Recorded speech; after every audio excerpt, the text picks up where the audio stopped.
아가서 강의 오늘 7번째 시간입니다. 나의 사랑아, 너는 어여쁘고도 어여쁘구나 라는 제목입니다. 제가 요즘에 아가서에 푹 빠졌습니다. 묵상하면 할수록 너무 좋고 너무 재밌어요. 그래가지고 점점 설교 원고가 길어지고 있습니다. 어떻게 해야 되죠? 아가서는 마치 오페라와 같은 노래라고 그랬죠? 크게 3부로 구성이 되어 있어요. 처음 만나 눈이 맞아 사랑을 고백하고 정혼한 후에 혼례식을 치르기 위해 잠시 이별을 한 후 다시 돌아오기까지, 신부가 혼자 밤에 꿈꾸는 내용까지죠. 3장 5절까지 일부입니다. 그리고 3장 6절로부터 시작해서 5장 1절까지 이어지는 두 번째 단락이죠. 혼인집을 준비하고 신랑이 다시 와가지고 혼인잔치를 치르면서 신부에 대해서 노래하는 장면입니다. 그리고 이제 5장 2절부터 마지막 8장 14절까지 사랑의 갈등과 회복 그리고 성숙을 노래하고 있는 3부로 구성이 되어 있죠. 오늘 우리가 읽은 이 본문 4장은 혼인집을 준비하고 돌아와 혼인예식을 치르고 부르는 첫날 밤의 노래라 이렇게 말할 수가 있어요. 그래서 1절부터 5절까지는 신랑이 신부의 아름다운 모습, 신부의 모습을 보고 너무 아름다워가지고 그 모습을 노래하는 장면이고, 6절부터는 신랑이 자기와의 관계에서 신부의 어떤 상태를 또 노래하는 장면입니다. 특별히 1절부터 5절까지는 신부의 그 신체 부위를 아주 이 감각적인 언어를 사용해서 듣는 이로 하여금 눈으로 보고 손으로 만지는 듯한 느낌을 들게 하죠. 신부의 눈이 비둘기 같다고 그러고, 그 머리털은 산기슭에 누운 염소떼 같다고 그러고, 또 이는 털 깎고 목욕한 양떼 같다고 그러고, 입술은 홍색 실 같다고 그러고, 두 뺨은 쪼갠 석류 같다고 그러고, 목은 1000개의 방패를 두른 다윗의 망대 같다고 그러고, 또 신부의 가슴, 유방이죠. 이 젖가슴은 백합화 꽃 속의 쌍태 사슴 같다 이렇게 표현해요. 이 표현이 너무 좀 적나라한 그런 표현이라서 예전에는 아주 오래전에는 이 부분을 19금 이렇게 한 적도 있다고 그랬죠. 그런데 이 표현에서 우리가 놓치지 말아야 될 점은, 신랑이 지금 7이라는 숫자를 동원해서 신부의 육체적인 모습을 은유, 메타포로 설명하고 있다는 거죠. 신랑을 기다리고 있는 그 신부의 모습이 완벽하다는 거예요. 흠잡을 데 없다는 거예요. 신랑을 기다리고 있던 그 신부를 신랑이 딱 보는 순간, 야, 저 신부의 모습이 흠잡을 데 없구나 라고 지금 노래하고 있는 거예요. 이 아가서가 해석하기 어려운 이유 중에 하나가 바로 이 메타포를 이용하기 때문에 그래요. 은유법이죠. 요한계시록도 마치 요한계시록도 이 은유법을 쓰기 때문에 굉장히 좀 난해하게 느껴지죠. 하지만 이 은유, 이 메타포는 그 뜻을 알면은 너무나 쉬워요. 지금 신랑이 왜 이 은유를 동원해 가지고 신부의 모습을 설명하고 있는지를 이해하면 이것처럼 아주 분명하고 이것처럼 명쾌하게 성경의 내용을 설명하는 것도 없어요. 굉장히 아주 중요한 수사법이죠. 이것은 다시 오실 예수 그리스도, 신랑 되신 예수 그리스도를 기다리고 있는 이 교회의 모습이 어떠해야 되는지를 표현해 주려고 하는 그런 수사법입니다.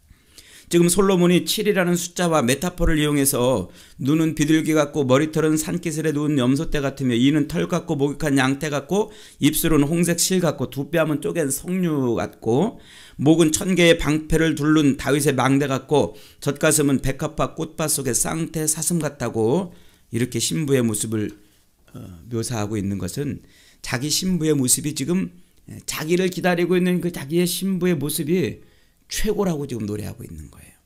가장 완벽한 모습으로 신랑을 기다리고 있다고 이렇게 찬가를 부르고 있는 거죠.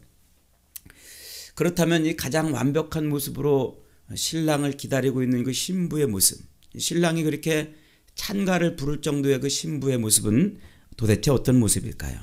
첫째로 너울 속에 있는 네 눈이 비둘기 같다 이렇게 노래를 했어요. 혼인잔치를 하러 신랑이 와서 신부의 눈을 처음 딱 보는 순간 그 눈이 어떻다고요? 야, 네 너울 속에 있는 면사포를 쓰고 있는 그 네 얼굴에 있는 그 눈이 비둘기 같구나 이렇게 표현해요. 그 눈이 비둘기 눈 같다 이러면 좀 이해가 쉽게 될 수도 있는데 비둘기 같다 이렇게 표현한단 말이에요. 이게 무슨 의미일까요? 여기서 이 눈은 눈동자를 가리키는 것이 아니고 이 원어로 눈에서 나오는 어떤 것을 가리킵니다. 눈에서 나오는 어떤 것. 눈에서 나오는 어떤 게 뭐죠? 눈빛일 수도 있고 혹은 눈물일 수도 있지요.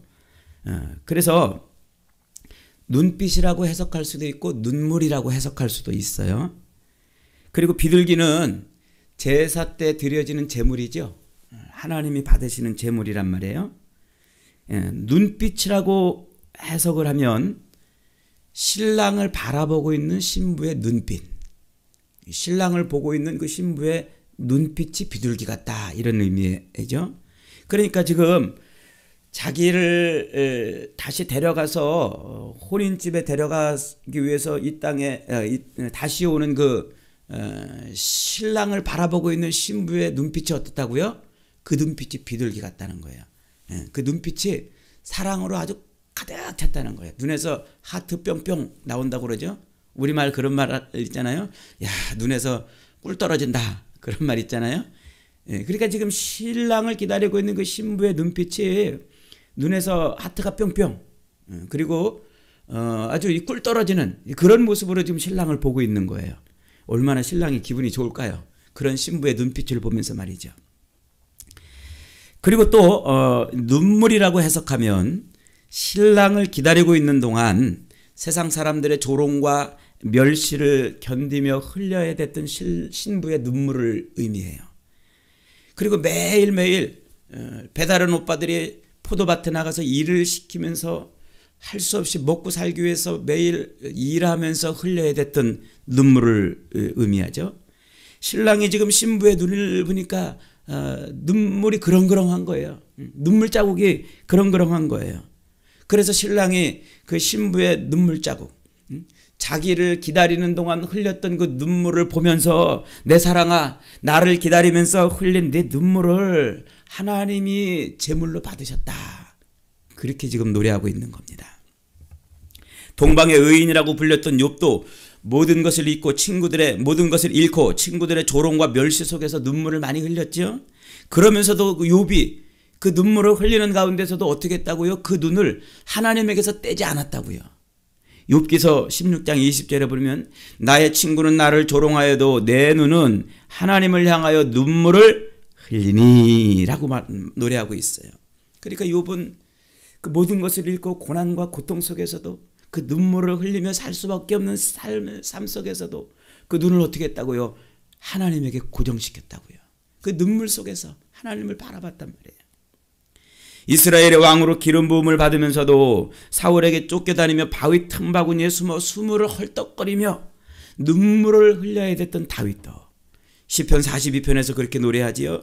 1절에 하나님이여 사슴이 시냇물을 찾기에 갈급함같이 내 영혼이 주를 찾기에 갈급하나이다.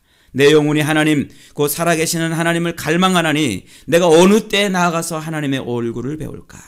사람들이 종일 내게 하는 말이 내 하나님이 어디 있느냐, 내 하나님이 어디 있느뇨 하오니 내 눈물이 주야로 내 음식이 되었도다. 내 영혼아 네가 어찌하여 낙심하여 내 속에서 불안해하는가. 너는 하나님께 소망을 두라. 그가 나타나 도우심으로 말미암아 내가 여전히 찬송하리로다.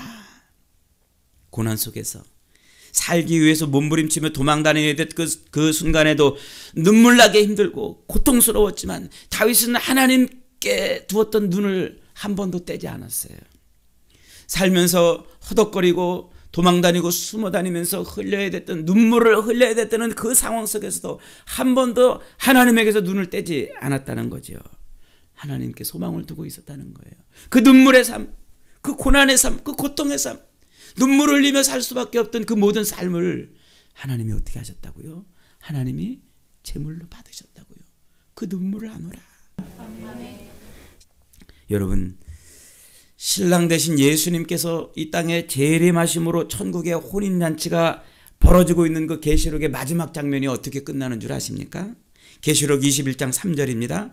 내가 들으니 보좌에서 큰 음성이 나서 이르되 보라 하나님의 장막이 사람들과 함께 있으며 하나님이 그들과 함께 계시리니 그들은 하나님의 백성이 되고 하나님은 친히 그들과 함께 계셔서 모든 눈물을 그 눈에서 닦아주시니 다시는 사망이 없고 애통하는 것이나 곡하는 것이나 아픈 것이 다시 있지 아니하리니 처음 것들이 다 지나갔음이로라.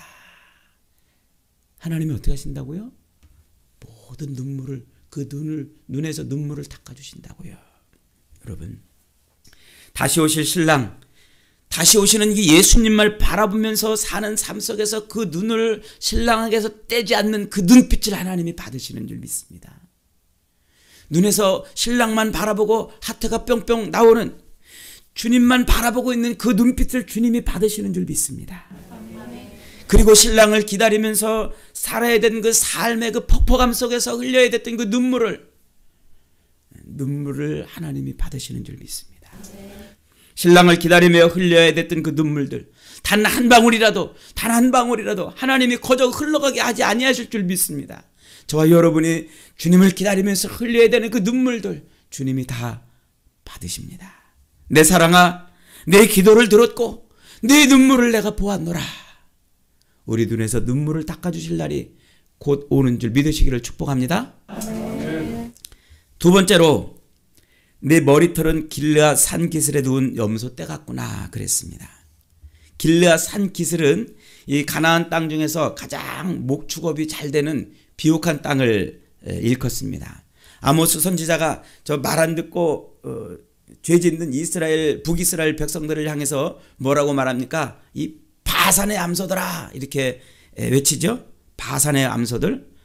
길르앗 산기슭이 바로 그 바산 땅에 있습니다. 그러니까 이 신부의 머리털을 그 비옥한 땅에 누워있는 염소떼에 비유한 거예요. 그런데 그곳 염소들은요 우리나라에 있는 염소하고는 다르게 털이 굉장히 윤기가 있고 아주 깁니다. 우리나라 염소 생각하면 안 돼요. 길르앗 산기슭에 있는 염소들은요 털이 굉장히 길어요. 아주 윤기가 나고 그래서 그 털은 주로 뭐에 이용합니까? 천막을 짜는 데 이용을 합니다. 길르앗 산기슭의 염소는 바로 천막을 짜는 데 그 털이 이용되고 그리고 그 산기슭의 염소떼들이 쫙 흩어져 가지고 풀을 먹고 있는 그 광경이 마치 멀리서 바라보면 천막이 덮여 있는 것 같은 그런 모습으로 보인다고 그러죠.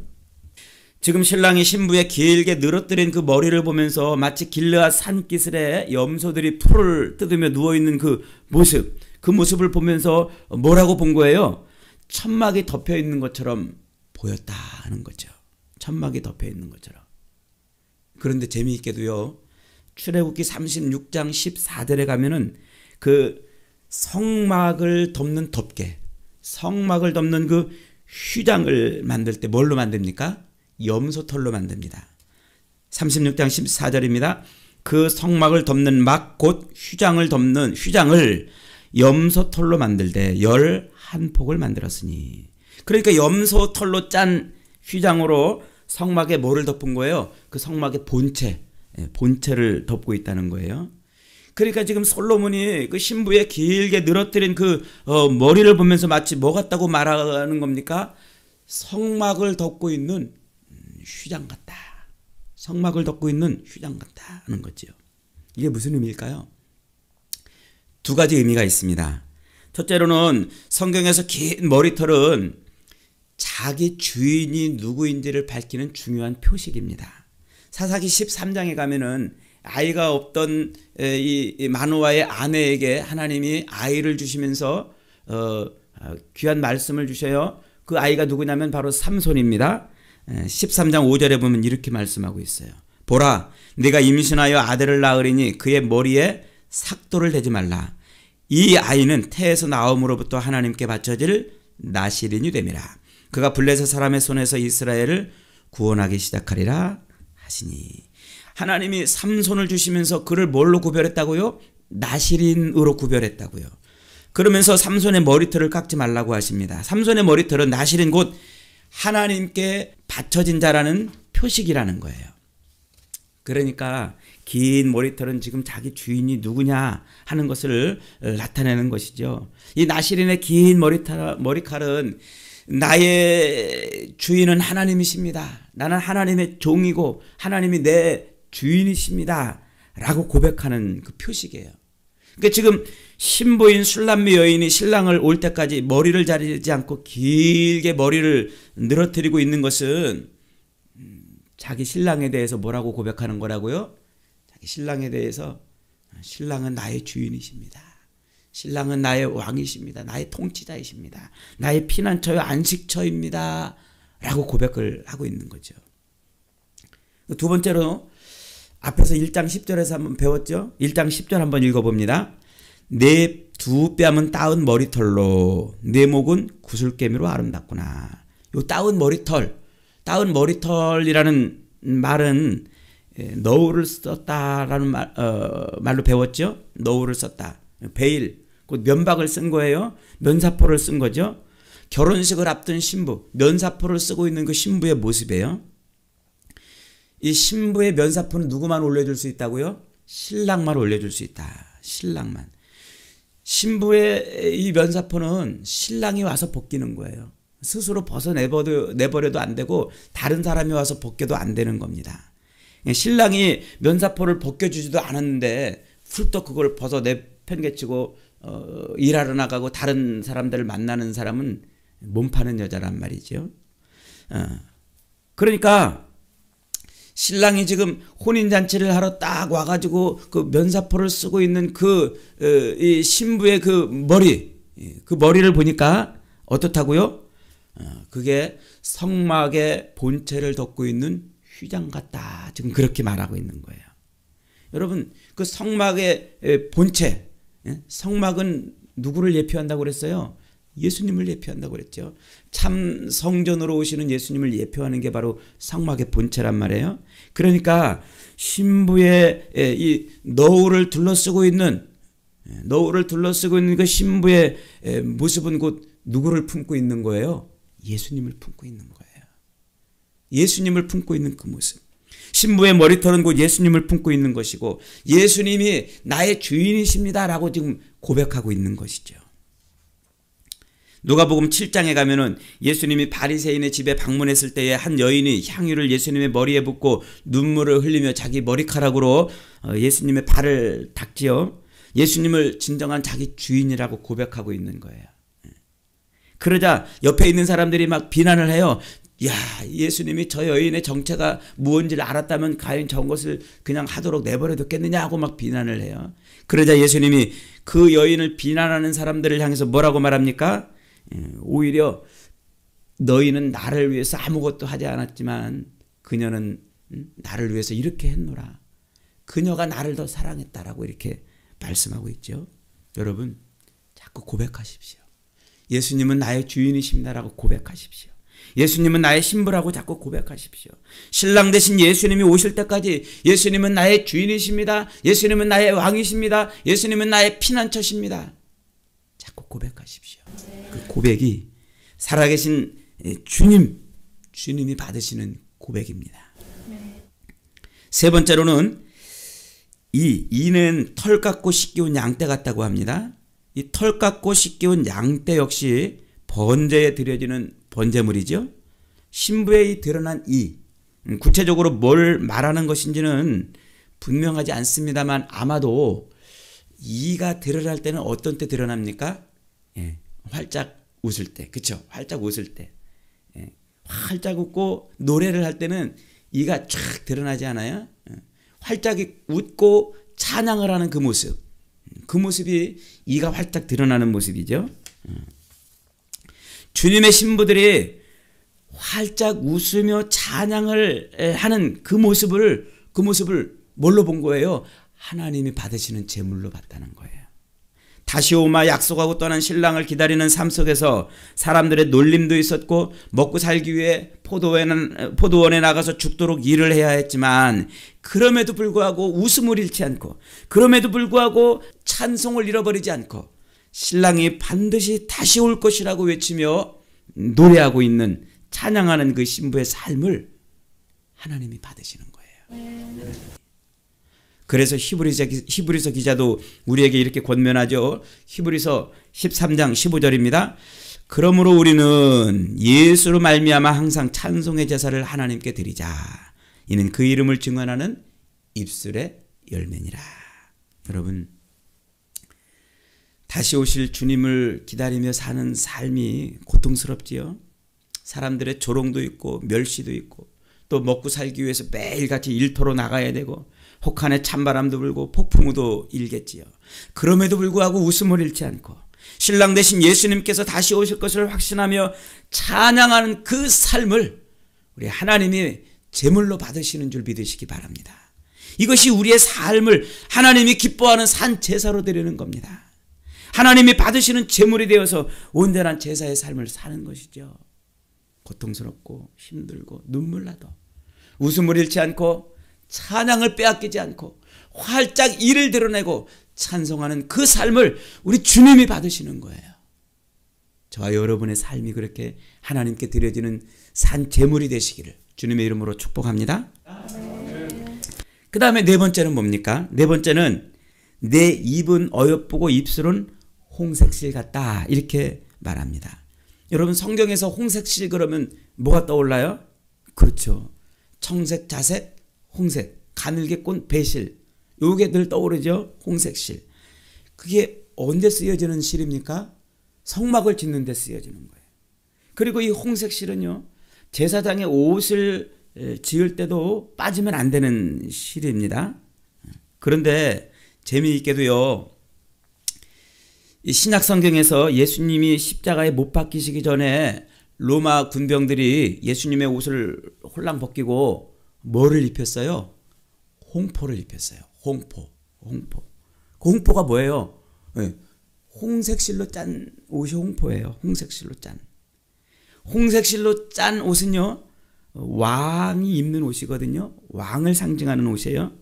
그런데 그 로마 군병들이 예수님께 그 홍포를 입히고 홍색실로 짠 홍포를 입히고 뭐라고 합니까? 무릎을 딱 꿇고 마태복음 27장 28절 29절에 보니까 그 앞에서 무릎을 꿇고 희롱하여 이르되 유대인의 왕이여 평안할지어다 그랬어요. 안타깝게도 로마 군병들은 예수님께 홍포를 입히고 그 입을 열어 희롱을 했다 그랬어요. 희롱. 잠언서 18장 20절은 뭐라고 말합니까? 사람은 그 입에서 나오는 것으로 말미암아 배가 부르게 되나니 곧 그의 입술에서 나는 것으로 말미암아 만족하게 되느니라. 이 로마 군병들은 예수님께 홍포를 입혀놓고 희롱을 했다고 그랬어요. 희롱을. 여러분, 저와 여러분의 입술은 예수님께 홍포를 입히고 희롱하는 입술이 아니라 주님을 나의 왕이라고 고백하는 입술이 되기를 바랍니다. 주님을 나의 주인이라고 고백하는 입술이 되기를 바랍니다.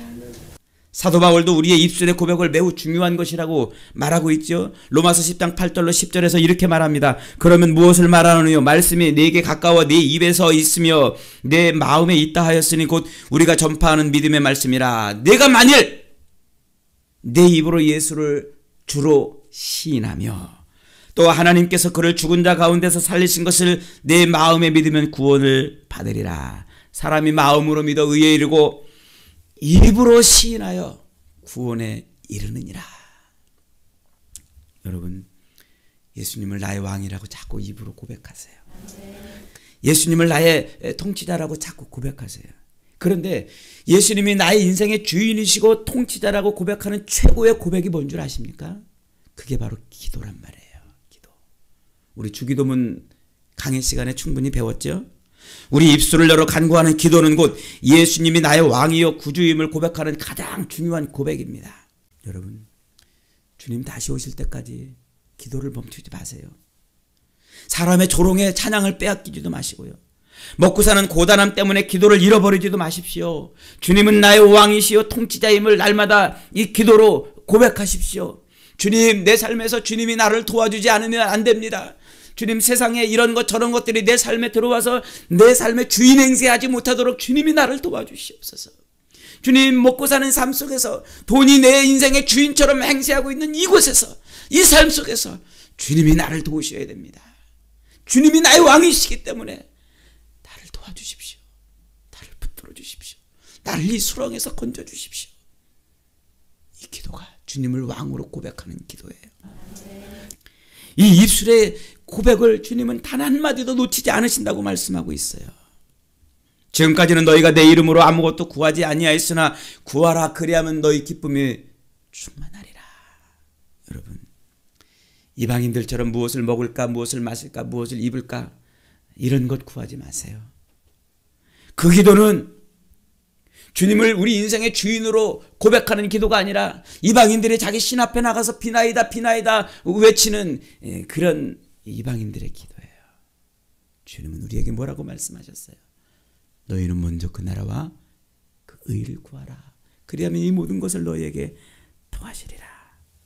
기도로 주님이 우리 인생의 주인이시고 통치자이시고 내 인생의 구원자이심을 날마다 고백함으로 그 기도를 응답하시는 주님의 은혜를 누리시기를 주님의 이름으로 축복합니다. 다섯 번째로, 너울 속의 내 뺨은 석류 한쪽 같다, 이렇게 말합니다. 이 너울 속의 뺨은 이 면사포를 쓰고 있는 신부의 얼굴을 말하는 것이에요. 그런데 그걸 왜 석류 한쪽에다 비유했을까요? 잘 모르겠어요.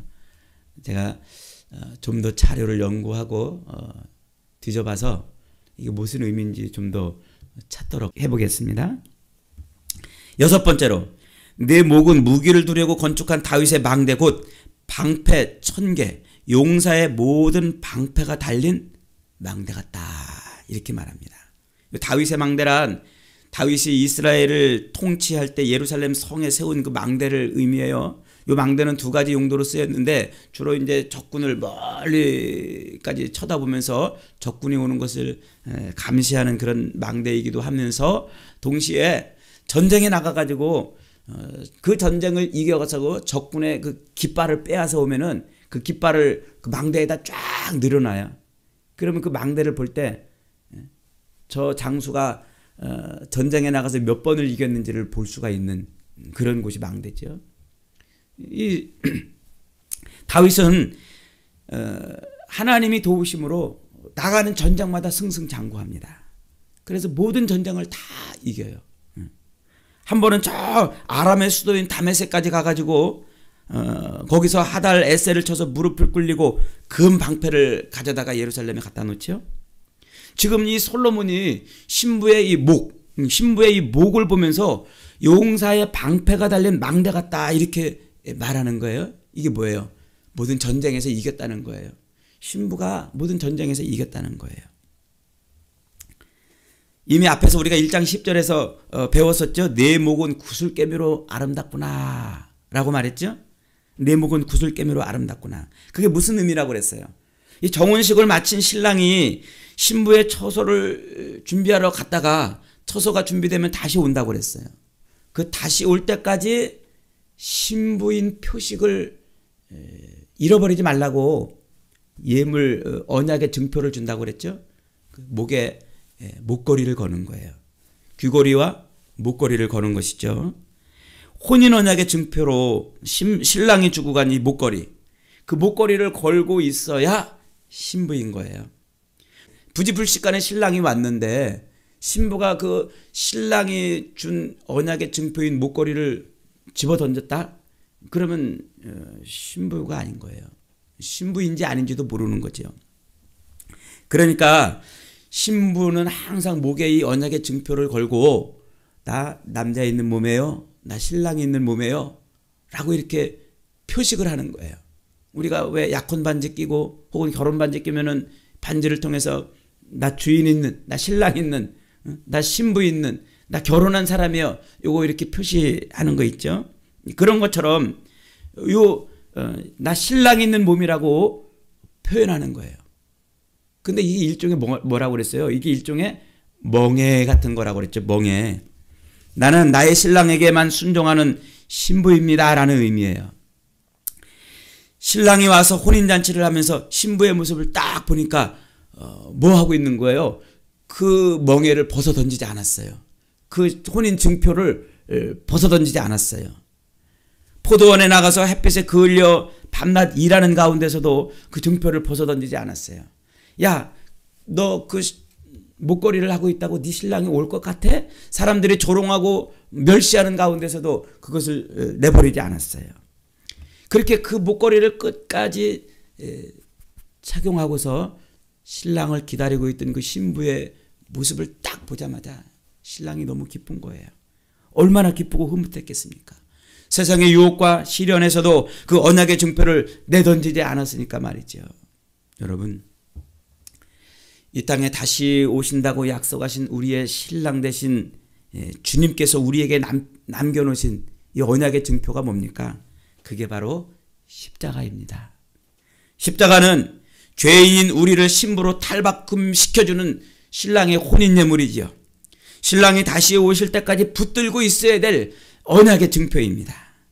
그래서 마태복음 11장에서 예수님이 28절에서 우리에게 이렇게 간곡히 말씀하는 거예요.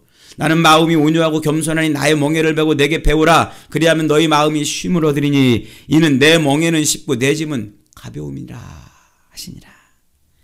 예수님의 신부인 우리들에게 예수님이 준 언약의 증표인 나의 멍에를 메고 있으라고 말씀하고 있는 거예요.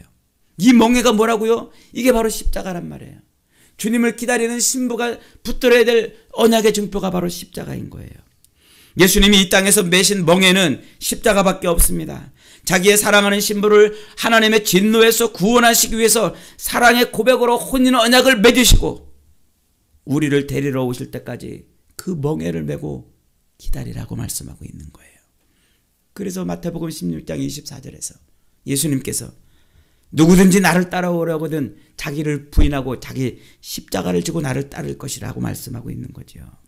여러분, 저와 여러분은 이 땅에 재림하실 주님을 신랑으로 기다리고 있는 그리스도의 신부들입니다. 우리 목에 십자가, 우리 안에 있는 이 십자가를 내동댕이 치지 마십시오. 그게 있어야 신랑 되신 예수님 보기에 아름다운 신부의 모습이 되는 겁니다. 십자가가 무슨 의미라고 그랬습니까? 내가 죽어서 너를 살리는 것이라고 그랬죠. 내가 죽어 너를 살리는 것. 이것이 바로 십자가란 말이에요. 내가 죽어야 너를 살릴 수 있다는 것. 그래서 주님이 그 십자가에 매달려서 우리를 대신해서 죽으신 겁니다. 너를 죽여야 내가 사는 이 정글 같은 세상을 살면서, 저것을 죽여야만 내가 사는 이 정글 같은 세상을 살면서 다시 오실 주님을 기다리는 동안 내가 죽어 너를 살리는 그 삶을 살아내라는 거예요. 그 삶을 살아내라. 여러분, 그리스도의 신부로서 지금 온전한 삶을 살고 있습니까? 신랑 대신 예수님이 면사포를 벗겨주지도 않았는데 그 면사포를 집어던지고 여기저기 기웃거리면서 몸 파는 여자처럼 살고 있지는 않습니까? 우리 몸은 주님의 것인데 아무 데나 내동댕이 치며 살고 있지는 않습니까? 언약의 증표인 그 십자가를 내동댕이 치고서 신랑을 기다리고 있지는 않느냐 말입니다. 십자가를 붙들고 십자가의 삶을 살다 보면 다윗의 망대처럼 결코 싸움에서 지지 않는 줄 믿습니다. 언약의 증표인 그 십자가를 붙들고 살다 보면 그 어떤 싸움에서든지, 그 어떤 악한 영과의 싸움에서든지, 그 어떤 죄와의 싸움에서든지 우리가 반드시 이기는 줄 믿습니다. 믿음의 싸움에서 승승장구하며 그렇게 주님을 기다리는 신부가 되시기를 주님의 이름으로 축복합니다. 마지막으로 내 두 유방은 백합화 가운데 꼴을 먹는 쌍태 어린 사슴 같다 이렇게 말합니다. 내 두 유방은 백합화 가운데서 꼴을 먹는 어린 쌍태 사슴 같다. 성경에서 이 젖가슴, 이 젖가슴은 항상 하나님의 말씀을 의미한다고 그랬죠. 지금 이 신부의 가슴이 뭘로 빵빵하다고요? 하나님의 말씀으로 가득 빵빵하다고요. 그러니까 신부의 가슴 속에 지금 가득한 게 신랑의 사랑의 고백이에요. 신랑의 사랑의 고백. 쌍태 어린 사슴을 벤 이 어미의 젖가슴을 보셨습니까? 젖으로 빵빵하잖아요. 젖으로 빵빵한데 지금 이 신부가 그런 모습이라는 거예요. 신랑이 남겨준 그 사랑의 고백으로 가슴이 가득 차 있는 거예요. 다시 오신다고 약속한 그 신랑을 기다리는 신부의 가슴이 세상 것으로 빵빵한 것이 아니라, 세상 이런 것 저런 것들로 빵빵한 것이 아니라 신랑이 남겨놓은 사랑의 고백으로 지금 빵빵한 거예요. 세상 사람들의 말로 빵빵한 게 아니라, 세상의 유혹과 시험으로 빵빵한 게 아니라, 신랑이 다시 오마 약속하고 떠날 때 남겨놓으신 그 사랑의 고백으로 빵빵한 거예요. 너는 아름답다고 말해주던 그 신랑의 이야기, 우리의 신혼집은 백향무 들보에 잣나무 석가래로 만든 집이라고 했던 그 말들, 너는 바로의 병거에 준마 같다고 해주던 그 이야기들, 내가 너를 사랑한다, 내가 너를 사랑한다고 나눴던 그 신랑과의 그 이야기, 신랑이 남겨놓은 그 사랑의 이야기로 가슴이 지금 가득 차 있는 거죠. 여러분, 지금 다시 오실 신랑 되신 예수님을 기다리는 저와 여러분의 가슴에 가득 찬 건 무엇입니까? 이 땅에서의 그 부유와 성공으로 가득 차 있습니까? 큰 집에서 멋진 자동차를 굴리며 잘 먹고 잘 사는 것으로 가슴이 가득 차 있습니까? 하는 일마다 대박이 터지고 폼나게 사는 것이 저와 여러분의 가슴을 빵빵하게 하는 것입니까? 지금 저와 여러분의 가슴을 빵빵하게 하고 있는 게 뭐예요? 무엇이 여러분의 가슴에 가득 차 있습니까? 세상에 이런 것 저런 것들이 가득 차 있나요? 아니면 하나님의 말씀으로 가득 차 있나요? 우리 주님의 말씀은 여러분들이 어디다 두고 있습니까? 우리를 사랑한다고 고백하신 그 신랑 되신 예수님의 말씀을 지금 여러분들은 어디다 두고 있느냐는 말입니다. 우리 신랑 되신 예수님께서 우리에게 이렇게 말씀하신 것을 여러분 기억하십니까? 요한복음 5장 39절에서 너희가 성경에서 영생을 얻는 줄로 생각하고 성경을 연구하거니와 이 성경이 곧 내게 대하여 증언하는 것이니라. 사랑하는 여러분, 죄인된 우리를 위해서 십자가에 못 박혀 죽으사 우리를 신부 삼아주신 예수님이 우리에게 말씀하신 사랑의 미러가 바로 성경인 줄 믿으시기 바랍니다. 주님은 우리의 가슴이 성경으로 빵빵해지기를 원하십니다. 주님은 세상 것으로 우리의 가슴이 차 있는 것이 아니라 하나님의 말씀이 성경으로 가득 차 있기를 원합니다. 이 하나님의 말씀인 성경이 우리를 사랑한다고 고백하시는 주님의 사랑 고백이기 때문입니다. 성경을 멀리하지 마십시오. 성경을 내려놓지 마십시오. 성경을 덮어두지 마십시오. 자꾸 열어보고 자꾸 읽어보고 열심히 공부하십시오. 그러면 주님이 다시 오실 때까지 우리 곁에 계신다고 약속하신 성령이 그 성경 말씀을 우리로 깨닫게 하실 것입니다. 주님이 우리에게 뭐라고 사랑을 고백하고 있는지를 깨닫게 될 것입니다. 성경이 증언하고 있는 그 신랑을 분명히 보게 해주는 거죠. 사랑하는 여러분, 신랑 되신 예수님께서 이 땅에 다시 오실 때 착하고 충성된 종아, 그런 칭찬을 들을 수 있는 것은 오직 신랑이 우리에게 남겨진 사랑의 고백을 붙들고 있을 때 가능한 겁니다. 사랑하는 여러분, 기억하십시오. 성도는 다시 오실 예수님을 기다리는 그리스도의 신부들입니다. 신랑이 왔을 때 가장 아름다운 모습으로 혼인잔치에 참여하는 신부가 되어야 합니다. 한눈 팔지 마십시오. 모든 시선을 신랑 되신 그리스도에게만 맞추십시오. 예수님이 나의 주인이요 나의 피난처라고 날마다 고백하는 신부가 되십시오. 항상 찬송의 제사를 주님께 드려 하나님이 받으시는 산 제물의 삶을 살아내십시오. 주님이 받으시는 기도로 주님이 내 인생의 주인이라고 증거하고 간증할 수 있기를 바랍니다. 무엇보다도 언약의 증표인 십자가를 내동댕이 치지 마시고 우리의 가슴을 하나님의 말씀으로 날마다 빵빵하게 채워보십시오. 그러면 신랑 되신 주님이 오셨을 때 나의 사랑아 너는 어여쁘고도 어여쁘구나 라고 칭찬을 해주실 것입니다. 이 말세에 다시 오실 주님을 기다리는 그리스도의 정결한 신부로서 주님 앞에 섰을 때에 나의 사랑아 너는 어여쁘고 어여쁘구나 라는 칭찬을 듣는 저와 여러분이 다 되시기를 주님의 이름으로 축복합니다. 아멘.